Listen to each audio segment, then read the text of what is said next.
Hey guys, welcome to another Alviso. With me, No Name Cat 1. Welcome, Matt. How's it going, man? Glad to be here. You do have a name. It's Yeah, Matt. It's not No Name, I but do. It's true. your YouTube name is No Name Cat 1. Go check that out, by the way, guys. He posts P12 footage, and you probably recognize him because he was in a lot of my footage from last year. He was my former teammate on Tehrun Elite. He did a lot of lead outs last year. So anyway, thanks for coming on, man. Yeah. Not the same team anymore, but still friends for sure. Except for 1 hour a week, we're not friends. Yep. But we're talking today about Alviso. You guys know the course. It's basically the only race that's happening nowadays. So a lot of people came out. The work from home coronavirus crew came out today. I want to say there was like 35 people out there. It was pretty impressive. Yeah, it was big. It was good. And you'll note one thing is missing from my heads up display, and that's those blue wind arrows. And today was a very strangely calm day on the Bay Fringe. It's usually windy out here. No wind today. That's going to play a pretty big factor later on in the race. You'll also notice that I have a chest mount GoPro. So let me know in the comments what you guys think about the new chest mount. And let's talk about who was there also. Like we said, 35 people. All the regular hitters were there. San Jose Bike Club, right? Yep, they were out in full force, definitely. Like 6, 7, like their whole elite squad. 6, 7 guys in skin suits. It was a sight to see for sure. Yep.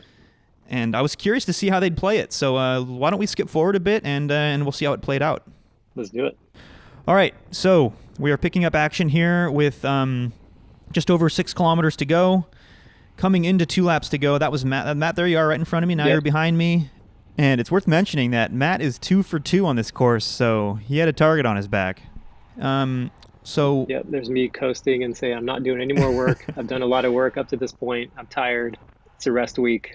Chuck did a pull. Somebody else take a pull. Yep. Chuck did a pull, and I'm like, okay, I'll do a pull. And why are we working on the front? Well, there's a group. There's a group of 2 off the front right now. It's Chris, Fortuna, Big Tuna, and then it is an SJBC rider, I think Timmy. So how'd this work out? Because SJ, like you and I, Matt, we tried so hard to get off the front. Yeah, it was really hard to get away, basically. Everything was chased down, and yeah, it was just hard to get away.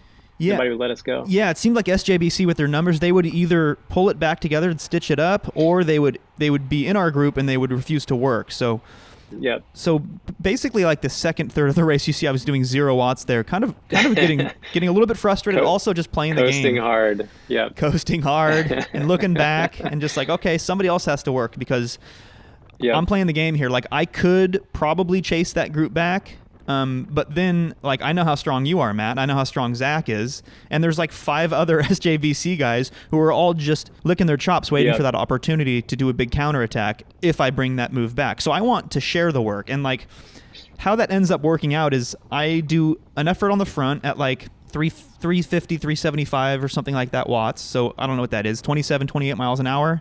And then nobody else pulls through. And then eventually you've had enough, and there you go, Matt. Yep, exactly. Because I could tell that everybody was like not organized. Nobody wanted to work. They're all watching you. And I'm thinking if I can just sneak off the front here, then maybe I can get across and go for the win. Yeah, and you were pretty sneaky about it because by the time I'd realized that you gone off the front, look, you already got like 7 seconds on us. Like, you know, within 30 seconds, you'd opened a 7-second gap across to that move. And then you see Chuck tries to do the same, but now everyone's kind of on it. And this is what I want. I want other people to do the work to jump across, and I want to be in the draft. But nobody wants to do that. It's a game, right? I mean, that's basically the theme of today's race is playing the game. Yep, exactly. And I was doing quite a bit of work to keep that break at 6 seconds, 7 seconds, a very manageable gap. Because I figure if push comes to shove and it's still at 6 or 7 seconds with like a half a lap to go or so, I can always jump across if I really needed to. And I just didn't want to be the person with the sole responsibility to pull that move back.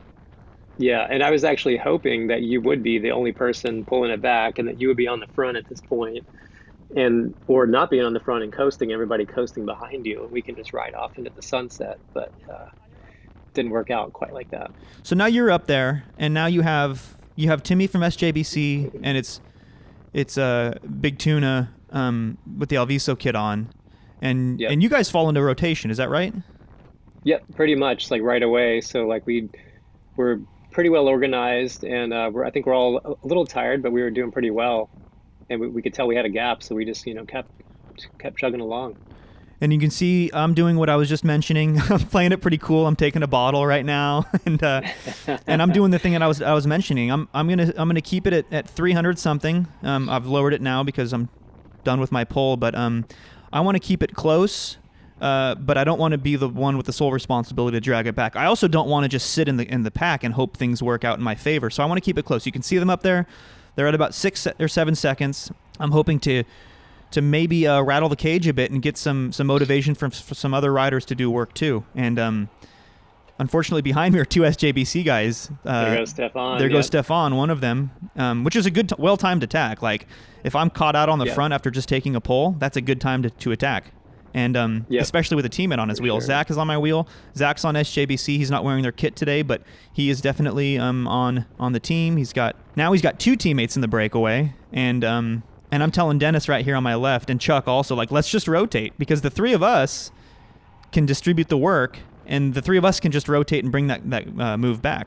Yeah. So I'm doing a pull. I'm looking under my elbow here. I keep checking just to make sure that the people who are responsible for bringing this back are now pulling on the front, and we've just crossed 1 to go. How did you feel when Stefan jumped across? What were your thoughts when that happened?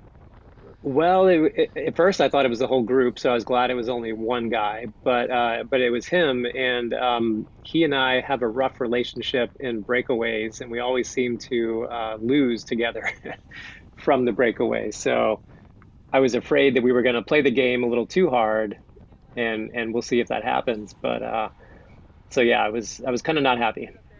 so you guys are playing the game in the break, but we're playing the game in the field, and it's just a funny set of circumstances. Usually the wind at Alviso is like the great equalizer, you know? Like, you can't really hide, and you can do a hard effort and force other people to do a hard effort in the crosswind. Yeah, it was kind of weird without that. Yeah, when it's just calm like this, it's like, it's weird. Because you can't really do an effort without giving everyone behind you a huge benefit of draft with no crosswind. Yeah. So everyone's playing the game. I'm playing the game hard right here. As long as you guys are only like 5 or 6 seconds, I keep telling myself, as long as you guys are within striking distance, which you still are, you can see them up there, then I can continue playing this game of like, no you. And then everyone else is like, no you. And, that's what I was hoping for, And this is what I love about bike racing. Yep. But now I'm getting a little bit panicky, and now I'm like, hey, take a pull, rotate. I'm telling these guys rotate, because now you can see it's only half lap to go. Yeah. We're half lap to go. We're 1,500 meters. I'm way too close to the front to do like a big surprising attack. And let's actually jump across to your footage, and I want to see how it played out for you guys. So yeah, about a half lap to go here, and we got let's see, there's 4 of us in the break, 2 San Jose guys, me, and then Tuna, and we got a tiny little gap. So I'm thinking, this is going to work out for me. I'm trying to sit on and hopefully just sprint. But then you can see that Tuna, he attacks right here. And I actually hesitate. I'm waiting for Stefan to do something, and he doesn't. So I have to actually close this gap down, and I'm tired at this point. So, this is actually a bad situation for me, because now Tuna's off the front, got a little tiny gap. I'm having to close it, and I'm pulling up Stefan, which I don't want to drag him to the line. Yeah, this is a bad situation for you, I think, because like you said, you're dragging Stefan, and you have to close that down at this point. Because Stefan's like, I got a teammate in it. But by the time you do, what's happened with Timmy? He's lost the wheel. Yeah, exactly. So we've all played the game a little too hard at this point. I was expecting Stefan right there to go right over the top of you guys. Me too, yeah. And he said he was gassed. And so I have to take his word for it that he was gassed and not just not knowing what to do. But generally, that's what you want to do at that point in the race. If you're sitting on just you need to attack over the top, because somebody's got to close this gap, because now Tuna is just riding away from everybody. And meanwhile, what's been happening with me back in the pack? Well, I'm still playing the game hard, but like I mentioned before, I got to make a decision. I got to shit or get off the pot, like they say, because we're closing in on 1,300 meters to go. You can see you guys are still like 6 seconds up the road, and I'm like, if I really need to, I can jump across to that group and then fight it out for the sprint. I know you guys are tired up there. You guys have been off the front. Yeah, definitely. And if I can just get across, without bringing anybody with me. That would be ideal. Unfortunately, there was no wind today for me to make that a reality, so I just had to go. And I knew I was going to be dragging people with me because there wasn't a big crosswind for me to split the group, right? Because if there's a big crosswind, then I could just gutter it and make sure nobody was getting any benefit from my draft. But I just got to go now. And you can see I went through the corner with big watts. I took a good line through the corner, and then I did big watts again to get right back up to speed. So I know that now Zach is getting a benefit in my draft. You can see him. But for most of that attack that I did across to this group, he wasn't getting a benefit. But by the time I get to this point, I'm looking up the road. I'm like, oh, the San Jose guys have let Tuna just get away. Because in a group of four, if you have two guys, like, it's on you to make sure it stays together or to attack or to basically have the upper hand. And that was my gamble, was to wait for them to do something to close that gap down to Tuna. But they played the game a little too hard, And you can see that we had a funny exchange with Stefan and I. Stefan is like, well, we kind of won because we beat you. And I'm like, no, you didn't. And then I just start sprinting. And then I was actually thinking at this point, like, maybe we can catch Tuna. Like, he's way up there, but maybe he slowed down. And I'm kind of accidentally leading you out here. I wasn't trying to, but it basically muscle did. Memory, man, from 2018 and 2019. No, Tuna had a very well-deserved win. He had a really well-timed attack, and he smelled blood in the water, man. I know we say he's Tuna based on his last name being for Tuna, but he's more like a shark, that guy. And he saw that it was disorganized. He saw that you guys were playing the game. He probably knew that San Jose was going to be not willing or able to chase. So he's like, oh, I'm just going to do my 1K attack. And man, is he strong from that distance. So congrats to Tuna for the win. And my only regret is, well, it's pretty easy to say in hindsight, but I probably should have bridged about 500 meters earlier. But anyway, let's try this again next Tuesday, man. That was a lot of fun. Yeah, for sure. All right, bud. Good having you on.